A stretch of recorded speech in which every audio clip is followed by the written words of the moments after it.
The impact was so violent, one witness estimated the speeds of the vehicles prior to impact at about 100 miles an hour. It was a high-profile accident that resulted in the death of a family.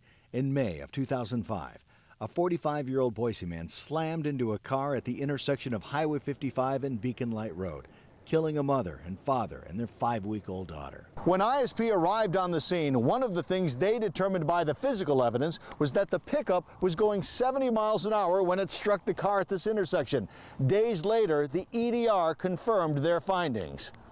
About the size of 2 deck of cards, it looks like. The EDR, an event data recorder, and you probably didn't even know about it. This is just another piece of the puzzle. Trooper Brandon Eller is a crash reconstructionist for the Idaho State Police. The EDR can provide valuable information. It's kind of like a cell phone involved in a crash. We don't just go to the cell phone, open it up and say, oh, this is going to tell us what happened. Same thing with this module. We collect the physical evidence, then if we need to, we collect the data out of this, and we see if the data is supported with the physical evidence and vice versa. Driver's belt switch circuit status unbuckled. Evidence that is needed and used by police and by insurance agencies and can be obtained through a court order if need be. If it's a simple accident without injuries, then it's generally not a factor, but if there's litigation going on, they definitely want to know what the factors were in the accident.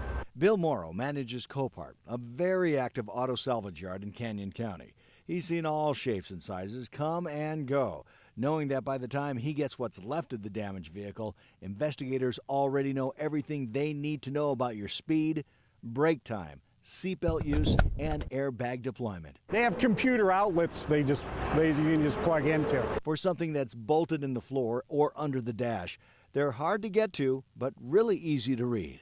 But once the computer is plugged into this and there's power to it, power to the module, it just takes a matter of a few seconds to do a check and retrieve the data from this. And remember, once the data is recorded, it's there for good. So next time the unexpected happens on the blacktop. I've had collisions where it's a head-on collision, and I've interviewed people and they have the cars go in the opposite direction. The black box will take a snapshot and help those figure out exactly what happened.